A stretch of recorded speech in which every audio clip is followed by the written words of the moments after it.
This video is for entertainment purposes only. Always wear your personal protective equipment or your PPE and have a licensed, certified, and insured trade doing the work. So today, guys, we're going to be installing a pocket door. And yes, we're looking at a pocket door that I already installed. I love these things, to be honest, for many reasons. They give you that futuristic install, they look, they save space, particularly good in like kitchens or hallways, pretty much anywhere. That way the door can be opened both ways. You don't have to ever worry about anybody. You make sure she's plumb, she's square, as long as your header's straight, really have nothing to worry about. Doesn't really matter too much for the backstop because you're never going to see that. This one is, as you can tell, a bit warped, but again, it doesn't matter. I do a little bit of a cheat because the floor isn't installed, so I just grab whatever's plywood. Basically, I have to scrap it as long as it's the same thickness as a hardwood, and I just drop that down. It's done. The legs just come down. We want to use 1/2 inch, 3/4 coarse thread drywall screws. Probably 3/4 work best in this because that's 1/2 inch material to the 1/2 inch drywall, even though you do suck in a little bit on the drywall. So 3/4 coarse thread drywall screws would be perfect for this. No nails. Even when you do the trim at the bottom, you probably either want to glue it or use a like a 1 inch nail or something and just pop it in. That way you don't nail into the door. I have seen people do this because they don't think about it. Then, oh yeah, it's a pocket door, and then the door won't move. It has happened. So we're gonna go ahead and install this. I left the plastic on this so that we don't ruin it. As far as like, because this house is gonna be finished for another couple of weeks, so us and our trades, our trade-like hands, we don't destroy it. And that's it. Away we go. Complete chaos in here today, so I didn't really get as much done as I wanted to, but I got this all packaged in, ready for the mutter tomorrow. Did the trim, liking it. Still squeaks, have to oil that, but she looks good, as you can see. So yeah, I'm gonna do the hardware. I'll probably do the hardware tomorrow. And then tonight, since everybody's gone, we're gonna do this. So the header's gonna change because I was given finish measurements, not rough measurements. Yes, there is a difference. And we're gonna get to it.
Turns out that the previous one was missing parts. These two pieces. Yeah guys, false alarm. I even contacted my customers and told them that, hey, we didn't have this in the last door. And then I look at the instructions and it says right here, 1 3/8, and these doors are 1 3/4, so these don't apply. So not having it in the previous install is fine by everybody. Anyways, back to work. So I just spent the better part of an hour investigating, and I looked everything over compared to what I found in the previous one. As you can see, I'll just slap a level on here, so magnetic level. We have level. I'll just light that up for you guys. There you go. You can see it's level. Now, I'm gonna go up in the world. We can talk about this thing. Where is my 24-inch level? There it is. This thing has been frustrating me. So, taking a look at this, you can see how loosey-goosey this is. Well, it was worse before I put the screws in. As you can see here, and every other three you can see here.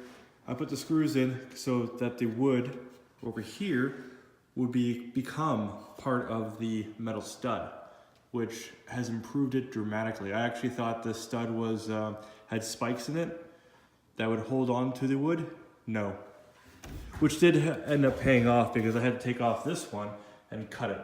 But that being said, going forward. Now, as you can see, we have level again. I'll get my light so you can see that it's level. So I have that running across there. Now, this is only up here for observational purposes for you. And then the other thing I did, and I found this out, is if you look over here, it's warped. There's a few things in here that are warped. So it was going, well, there's multiple pieces warped. But this piece here is warped right about here. And then this piece is going, it's going up, sorry, it's going down. So I had to force it to go up. That's why that's smaller than that. That is a little less than 5/8. Actually, no, that is 5/8 in the corner there. And then this is 3/4. So that shows you the difference right there. So I've been fastening, and I even screwed the drywall to this. So you can see without the drywall, let's go to the side here, how flimsy it is. And then with the drywall, it's pretty sturdy. I was quite impressed with that. Now I'm using 1/2-inch drywall screws. I don't have coarse thread. I would recommend coarse thread. I only have fine thread. So I'm using what I have. Now, that all being the case, this is all level now. There's even one of the spaces I have over there that's 3/4. It's off by a 1/16. So I added, I'm just gonna show that to you because I feel like showing you. Right here, you'll see the space, and you'll see the 1/16 of a piece of wood I jammed in there, as opposed to all the other ones, such as this one, that are flush. So, that all being said, this better turn out next to perfect. I still got a long ways to go, but a short ways to get there. Gonna get a drink of water and get back to work.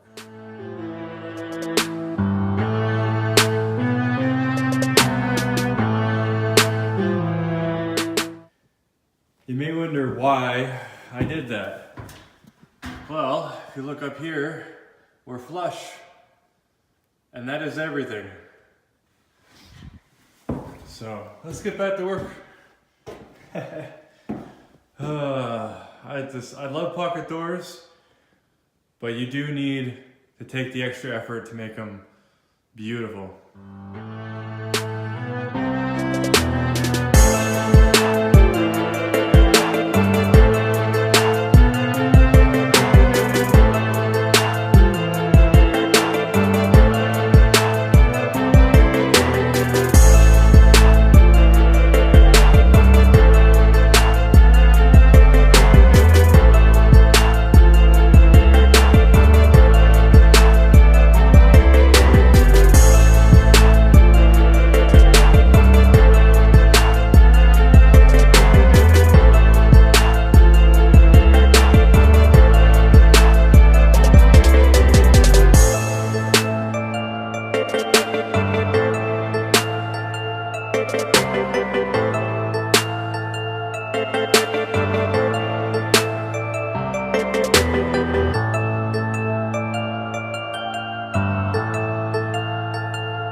pocket door is good enough for the trim to be installed, sanding, all that nonsense. Boom! Bounce back. I guess I should probably cut off that last little bit of drywall there. Just hanging down. So I'll close the door. Get the blade. Snap.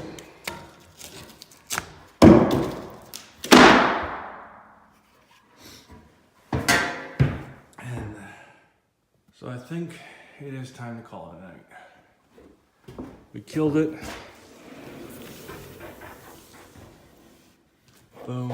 See how tight that is? Tight like a tiger. Very happy with this. Might have to redo the other one. Anyways, if you've watched it this far, thank you for watching, and I'll see you in the next one. This is the first pocket door, and I measured it 3 times like I usually do. So 6 3/4, 6 3/4, 6 3/4, and then it turns into, if you can see it right here, 7. I'm just like, mother trucker, movie lover. And then on this side, can you see it? Go from a 1/4 inch, because the wall's warped, to about a 1/2 inch, back up to about 3/8. 3/8 I could live with. 1/2 inch I can't. Not very happy with it. So, considering what I've learned in between the two, I am heads and tails above the previous door. Because these are new frames and the walls are, well, not good. So I have still lots to contemplate on what I want to do. Do I want to break this thing apart and fix it beautifully? Or do I want to kind of figure something out? We'll see tomorrow. Maybe the next day.